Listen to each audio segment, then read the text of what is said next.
എൻ.എം. വിജയൻ്റെ കുടുംബത്തോട് കോൺഗ്രസ് കാണിക്കുന്ന ഒരു നയമുണ്ട്, അതിനെക്കുറിച്ച് എന്താ പറയുക? അല്ല, അങ്ങേയറ്റത്തെ ക്രൂരതയാണ് എൻ.എം. വിജയനോടും അദ്ദേഹത്തിൻ്റെ കുടുംബത്തോടും കോൺഗ്രസ് നേതൃത്വം തുറന്നുകൊണ്ടിരിക്കുന്നത്. അപ്പോൾ അവരനുഭവിക്കേണ്ടി വരുന്ന പ്രയാസത്തെക്കുറിച്ച് ഇപ്പോൾ അവർ പരസ്യമായി പ്രതികരിച്ചിരിക്കുകയാണ്. അച്ഛനെയും അതുപോലെ തന്നെ സഹോദരനെയും എല്ലാം നഷ്ടപ്പെട്ടിട്ടും കോൺഗ്രസ്സിനൊരു പ്രശ്നമുണ്ടാവരുത് എന്ന് കരുതിയാണ് അവർ ഇത്രയും കാലം ക്ഷമിച്ചത്. വീണ്ടും വീണ്ടും അവർ ക്ഷമിക്കുകയാണ് ഉണ്ടായത്. പക്ഷേ ആ കുടുംബത്തെ വീണ്ടും വീണ്ടും വഞ്ചിക്കുന്ന നിലപാടാണ്, അങ്ങേയറ്റം ക്രൂരതയോടുകൂടി പെരുമാറുന്ന നിലപാടാണ് കോൺഗ്രസ് നേതൃത്വം സ്വീകരിച്ചത്. ഇവിടെ നമ്മൾ കാണേണ്ടത് കോൺഗ്രസിൻ്റെ നേതൃത്വത്തിലുള്ള ആളുകൾ I.C. ബാലകൃഷ്ണൻ ഉൾപ്പെടെയുള്ളവർ നടത്തിയിട്ടുള്ള കോടിക്കണക്കിന് രൂപയുടെ തട്ടിപ്പിന് ഇരയായിക്കൊണ്ടാണ് എൻ.എം. വിജയൻ മരിക്കേണ്ടി വന്നത്. ആ ഘട്ടത്തിൽ തന്നെ CPIM പറഞ്ഞിരുന്നു ഇതൊരു ഇരട്ട കൊലപാതകമാണ് എന്ന് നമ്മൾ പറഞ്ഞിരുന്നു. ആ കുടുംബത്തിൽ അവശേഷിക്കുന്നവരെ കൂടെ മരണത്തിലേക്ക് തള്ളിവിടുന്ന രൂപത്തിലുള്ള നിലപാടാണിപ്പോൾ ഇവർ സ്വീകരിച്ചുകൊണ്ടിരിക്കുന്നത്. അതെ, ഇപ്പം കഴിഞ്ഞ ദിവസം അവരുടെ പ്രതികരണം നമ്മൾ കണ്ടതാണ്. നിരന്തരം ആളുകൾ പണത്തിന് വേണ്ടി വരുന്നു, ബാങ്കിൽ നിന്ന് നോട്ടീസ് വരുന്നു, വല്ലാത്ത പ്രയാസമാണ് അവരെ അഭിമുഖീകരിക്കുന്നത്. ആ കുടുംബം നമുക്കറിയാം വലിയ പ്രയാസം ഇതിനിടയിൽ തന്നെ അഭിമുഖീകരിച്ചവരാണ്. അച്ഛനെയും സഹോദരനെയും നഷ്ടപ്പെട്ടു ഒരു ഭാഗത്ത്. ആ ഘട്ടത്തിൽ പോലും കോൺഗ്രസ് നേതൃത്വത്തിൻ്റെ നല്ല സമീപനത്തിന് പകരം ആ കുടുംബത്തെ അവഹേളിക്കുന്ന നിലപാടാണ് ആ ഘട്ടത്തിൽ ഉണ്ടായത്.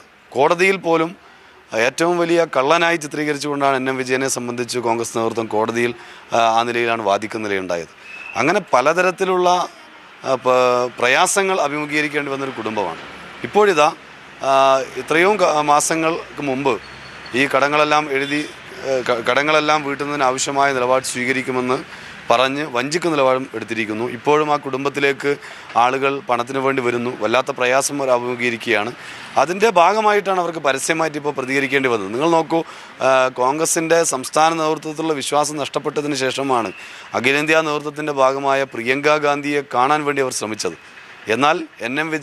വിജയൻ്റെ മരണത്തിന് ഉത്തരവാദിയായ ഒന്നാം പ്രതിയെ വലതുവശത്തും രണ്ടാം പ്രതിയായ N.D. അപ്പച്ചനെ ഇടതുവശത്തും ഇരുത്തിക്കൊണ്ട് പ്രിയങ്ക ഗാന്ധി സഞ്ചരിക്കുമ്പോൾ ഒരു നിമിഷം ഈ ഇരകൾക്ക് കാണാൻ ആവശ്യമായ ഒരു അവസരം ഈ കുടുംബത്തിന് 5 പതിറ്റാണ്ട് കാലം കോൺഗ്രസിന് വേണ്ടി പ്രവർത്തിച്ച ഒരു നേതാവിൻ്റെ കുടുംബത്തിന് കാണാൻ പോലും അവസരം കൊടുക്കാത്ത നിലപാടാണ് ഉണ്ടായിട്ടുള്ളത്. അങ്ങേയറ്റത്തെ അംഗീകരിക്കാൻ കഴിയാത്ത നിലപാടാണ് സ്വീകരിച്ചത്. ഈ കാര്യത്തിൽ നേരത്തെ CPIMൻ്റെ സംസ്ഥാന സെക്രട്ടറി ആ കുടുംബത്തെ സന്ദർശിച്ചതിന് ശേഷമാണ് കോൺഗ്രസിൻ്റെ ഏതെങ്കിലും ഒരു നേതാവ് അവിടെ വന്നത് എന്ന് നമുക്ക് മുമ്പിലുള്ള അനുഭവമാണ്. ആ ഘട്ടത്തിൽ തന്നെ സംസ്ഥാന സെക്രട്ടറി പറഞ്ഞൊരു കാര്യമുണ്ട്, ആ കുടുംബത്തിന് എപ്പോഴാണോ സംരക്ഷണം, ഏത് തരത്തിലുള്ള സംരക്ഷണവും ആവശ്യം വരുന്നത്, അവരത് ആവശ്യപ്പെട്ടാൽ ആ സംരക്ഷണം കൊടുക്കാൻ CPIM തയ്യാറാണ് എന്ന് ആ ഘട്ടത്തിൽ പ്രഖ്യാപിച്ചതാണ്. അതിപ്പോഴും ഞങ്ങൾ ആവർത്തിക്കുകയാണ്.